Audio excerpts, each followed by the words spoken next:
the language of human experience. Narrated by me, Jackie Biederman. Imagine you're stumbling around in the dark in an unfamiliar city, trying to find your way to a bright light twinkling on a distant hill. You see dark shapes that you think you recognize, but you're not quite sure what they are. You know you want to get to that light, but the way there involves crossing deep gorges and climbing menacing hills, and there's no clear path in sight. You might feel lost like this, without a clear sense of where you really are in your emotional landscape.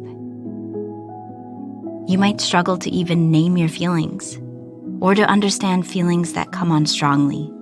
Like, why is it that that particular person always pushes your buttons? Is there a deeper meaning to the emotions that you're feeling? Or is it just a sign that you need to get some rest? You want to understand, but the answers to those questions lie just out of reach in that foggy darkness. And in your search for answers, you're rocked by emotions, blown off course, left feeling lost and bewildered, and sometimes in despair. You know you want to get to a place where you feel grounded and content, but it seems elusive, like that bright light on the hill, always around the next bend, never coming closer in view. Nowadays, it's becoming more common to talk about emotions. Talk shows now use words like trauma regularly, and we can thankfully talk about experiences of vulnerability and depression much more openly than we used to. But do we really understand what these words mean? For example, can we recognize the difference between joy and happiness?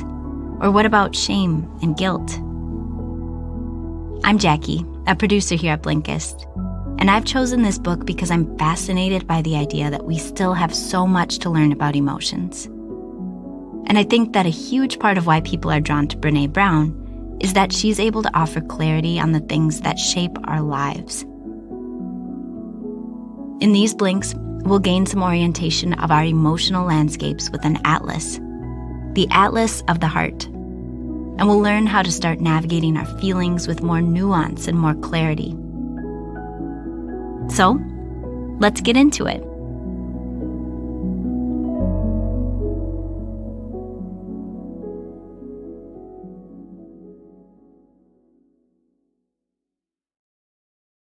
Blink 1 of 8, a child with magic powers.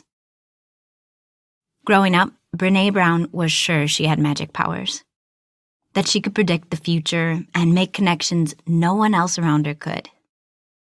She remembers how her high school swim coach had an explosive temper and that all her classmates were terrified of him. They couldn't quite figure out why he would suddenly get so angry all the time. But Brené knew. She'd notice he'd freak out when people weren't trying hard in practice. It didn't matter how talented you were. If you weren't 100% committed to improvement, you'd set him off. On the other hand, if he saw you were taking the practice seriously, he'd never get angry at you, even if you were a mediocre swimmer. And he loved the backstroke. So Brené worked on her backstroke. And in order to stay under the radar and not piss off her teacher, she gave it her all.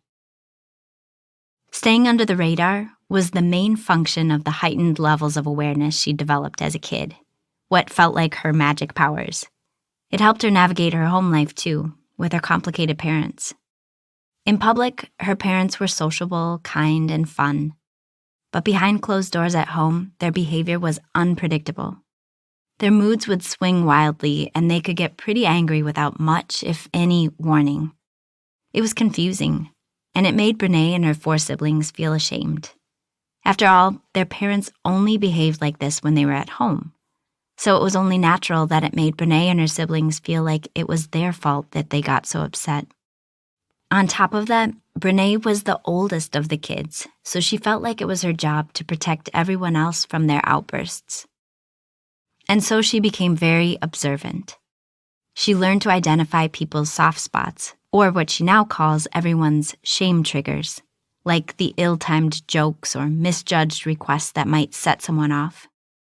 Besides just her parents, she began to notice how other adults around her would channel their anger into everyday moments, like watching sports or road rage. She understood that those situations were often completely unrelated to what was really making them angry. At the time, Brene didn't know what to do with all this emotional awareness. Nobody at home talked about their feelings or expressed them much at all. The only acceptable emotion was anger. And just because Brene could predict the outbursts, it wasn't any less painful when she was on the receiving end of them. Of course, emotional awareness is precisely what Brene Brown is known for today. It's a superpower she's honed over a stellar career and a skill she passes on in Atlas of the Heart. Blink 2 of 8. You can't stop walking on eggshells if they're taped to your feet. We often say that someone who's very sensitive to other people's moods or reactions is walking on eggshells.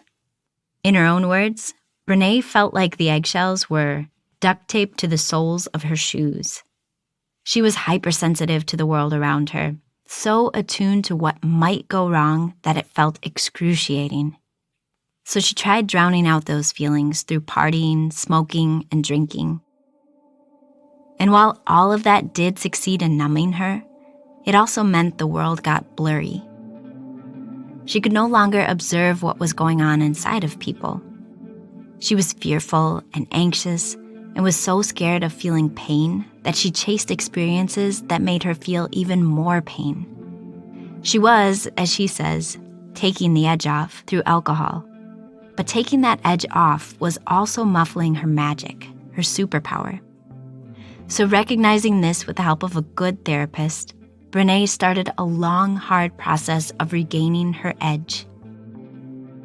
She stopped drinking and started learning how to feel again, how to embrace pain and messy vulnerability and feelings that are not exactly pleasant or easy to experience.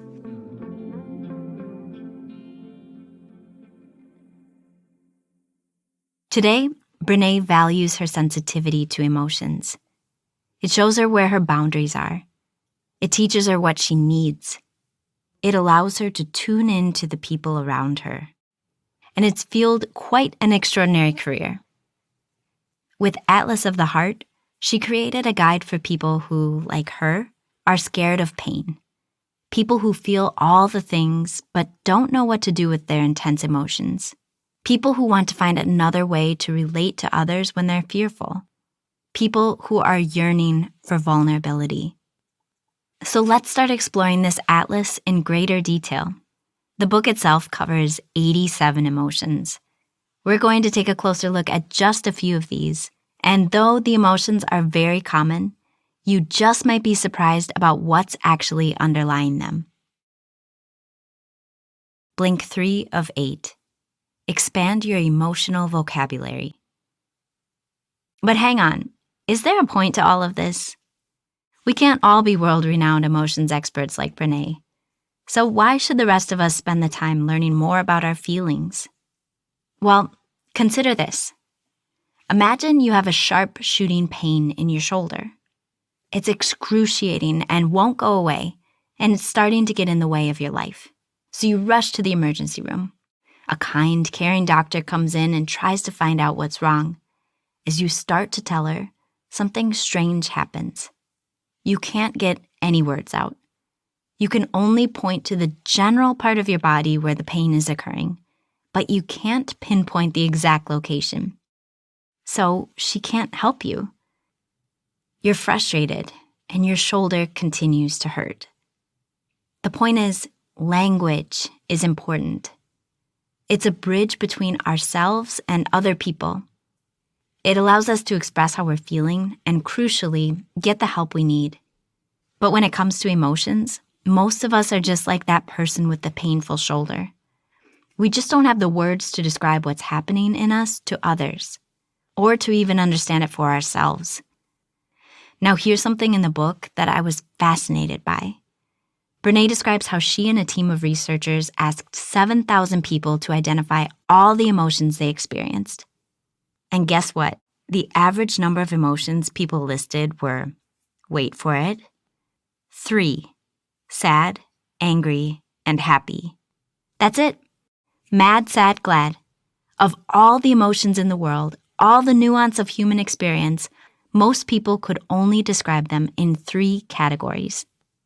And the reason that's a problem is just like the painful shoulder. It's as if you could only tell the doctor that you have a pain somewhere in the upper half of your body. And you could only describe that pain as bad, instead of say that it's throbbing or aching or shooting pain. The ability to have the awareness of and the precise language to describe your emotions is what researchers call emotional granularity. This granularity can benefit your life in many ways. Having the right words allows you to identify your feelings and figure out where they come from. And if you can identify your triggers, you'll be much better equipped to find ways to comfort yourself. Brené believes that having those insights into your emotional states allows you to feel connected to yourself instead of feeling numb and disembodied. And that connection with the self creates the foundation for genuine, loving connections with other people. Perhaps most importantly, being able to precisely articulate your feelings means that you're able to ask for and receive the specific help that you need. So let's take 2 commonly discussed emotions, sadness and happiness, and see how expanding your emotional vocabulary will help you to better understand and navigate your inner landscape. Blink 4 of 8. Places you go when you're hurting. We've all been there many times. Something happens that causes us to feel bad, and we usually describe the emotion we have in response as feeling sad. But what does that mean exactly? Sad is not the same as being depressed. Depression is a chronic condition, while sadness can be a fleeting feeling we experience in response to a particular situation. Feeling sad is an important part of being human. It's a natural reaction we have to loss or defeat, something we all experience. Because we all know sadness, we can recognize it in others. I think about the times I've comforted a sad friend. The desire to make time for them and the ability to empathize comes from my own lived experience of sadness. It's likely the same for you. Feeling sad allows you to feel alive and connected to other people. It can also help us to make better decisions because we become more sensitive to our surroundings. Think about how popular sad movies are and how satisfying it can be to cry on the couch in front of the TV. Those experiences make you feel moved and connected to other people. So this is what it means to feel sad. But there are other emotions and experiences that we have when we're hurting that are very distinct, but are often lumped under the sad label. For example, people can experience anguish or grief or hopelessness or despair. But these emotions have very different qualities and require different reactions from us. Link 5 of 8. Anguish comes for the bones. Anguish. Anguish feels shocking, unexpected, and often traumatic. It can hit us on a primal, physical level too. This happened to Brené one day when she got a call from a childhood friend out of the blue. The friend told her she'd felt suicidal due to a childhood trauma Brené didn't know about. When she heard this from her friend, she physically crumpled to the floor. In Brené's words, anguish comes for the bones. It strikes us at our core. People are resilient and can heal from this kind of trauma, but they need support. Otherwise, they may go through the motions while remaining internally numb or crumpled. Or they may respond to the pain by becoming rigidly perfectionist, shutting out all vulnerability to try and stay upright. Good support allows you to experience the pain while learning how to rebuild your life. Some of the best support comes from body-centered therapies that address the physical manifestation of trauma in the body. Anguish is sudden and bewildering and painful, but it's not nearly as dangerous as two other emotions we can experience when we're feeling bad: hopelessness and despair. These two are connected, but they're not the same. A feeling of hopelessness comes when you're not able to set realistic goals for your life. And if you do have a goal, you can't figure out how to achieve it. And if you try and fail, you become discouraged and start beating yourself up. You have no faith in your own abilities or sense that you have agency in your life. While feeling hopeless often relates to a specific situation, like your relationship or finances, despair encompasses your entire life. It's the feeling that your whole life is hopeless and that it will never change. You're stuck and you can't find a way out. Feeling like this often leads to suicidal thoughts and attempts. If you're in emotional pain and feel like there's no way out, then it makes a distorted kind of sense that ending your life is the only thing you can do, the only way you have some agency in the situation. In order to strengthen your resilience in the face of hopelessness and despair, there are a number of important and practical things you can do, which is what we'll find out in the next blink. Blink 6 of 8. Hope is a skill, not an emotion. To combat hopelessness and despair, let's start with hope.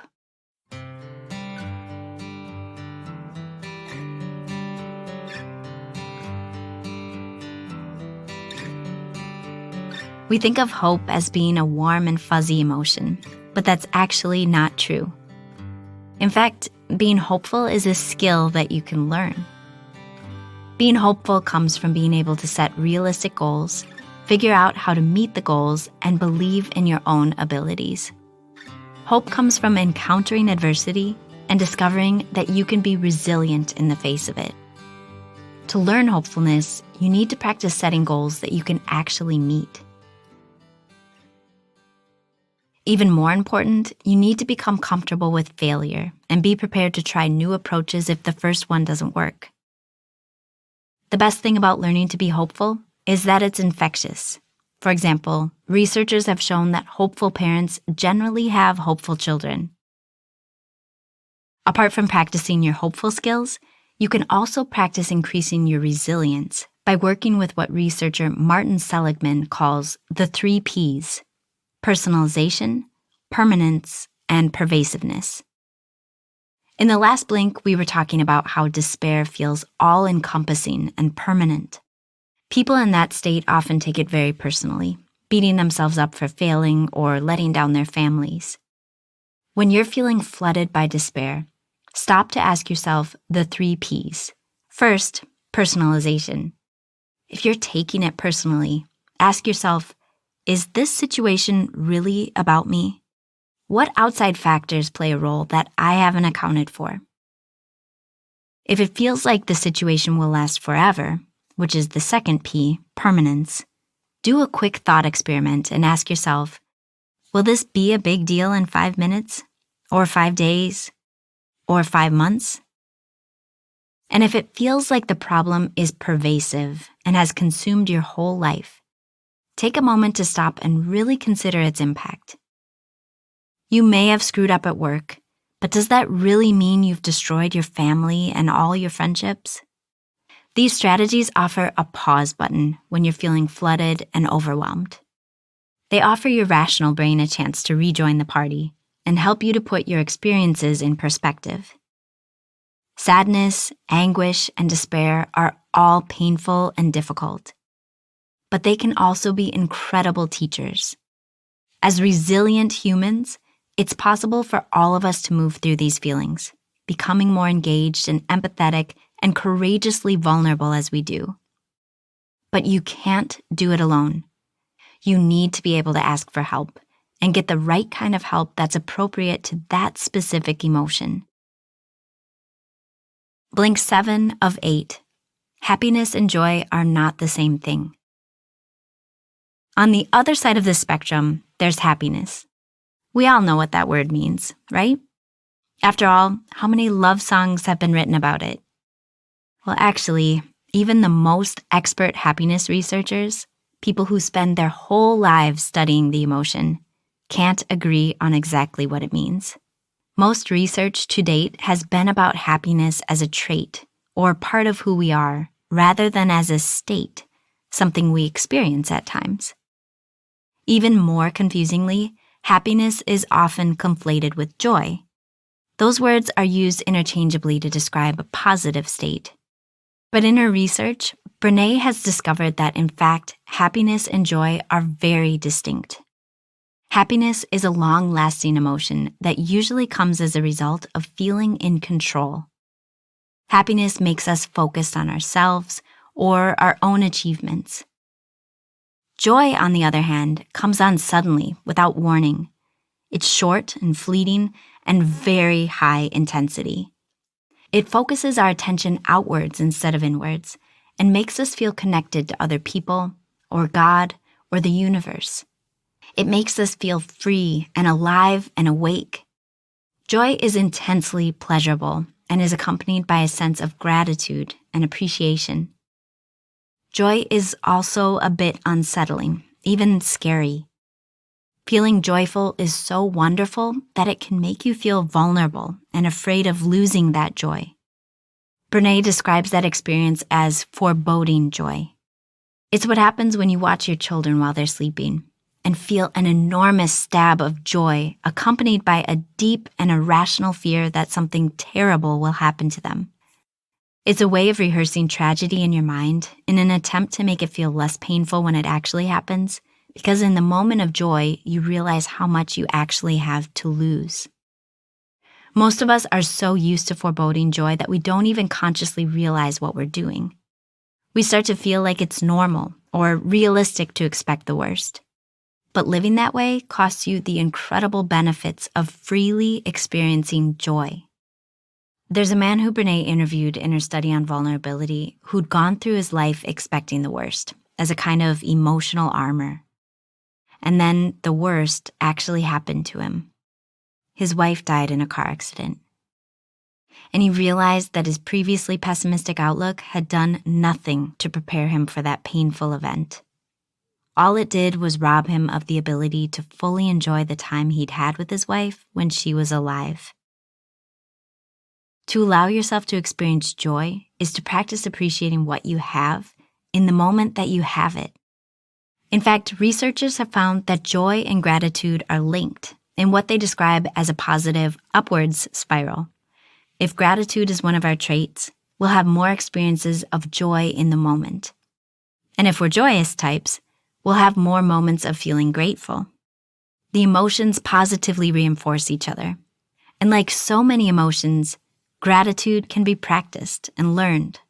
Keeping a gratitude journal or taking a moment each day to name one thing that you're grateful for out loud trains your brain to look for more similar experiences.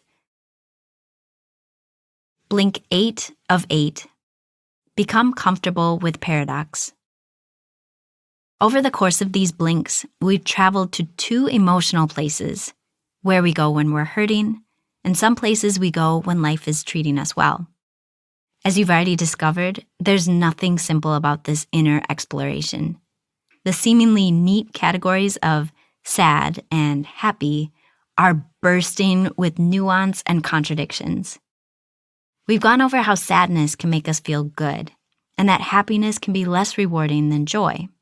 We've discovered that emotions can lodge themselves in your body as well as your mind, and that to a surprising degree, you can influence how you feel by practicing skills like hopefulness.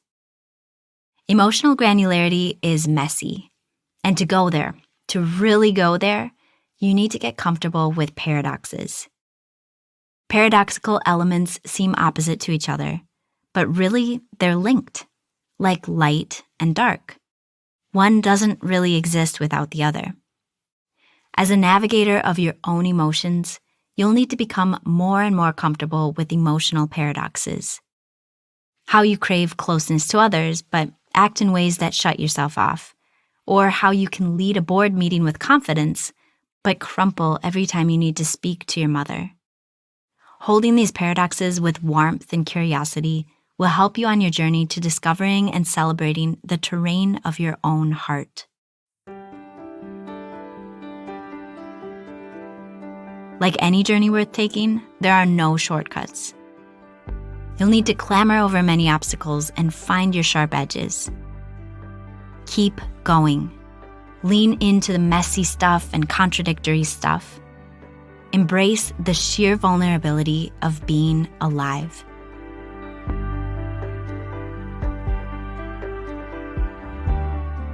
You've just listened to our blinks to Atlas of the Heart by Brené Brown.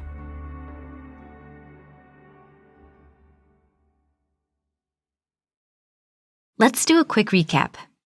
Emotional granularity means being able to identify our emotions and experiences and express them to other people. The more nuanced and specific the words are that we have for emotions, the more expansive our inner worlds will be. Becoming attuned to our emotional states allows us to build loving relationships with ourselves and the people around us. And here's some more actionable advice. Take a time out when you're overwhelmed. If you feel flooded by emotions like fear or anger, the rational part of your brain shuts down.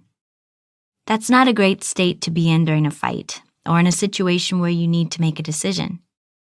Build timeouts into your communication with the people you love. When you're overwhelmed, take some time by yourself to breathe deeply and process. When you're feeling calmer, you can pick up where you left off.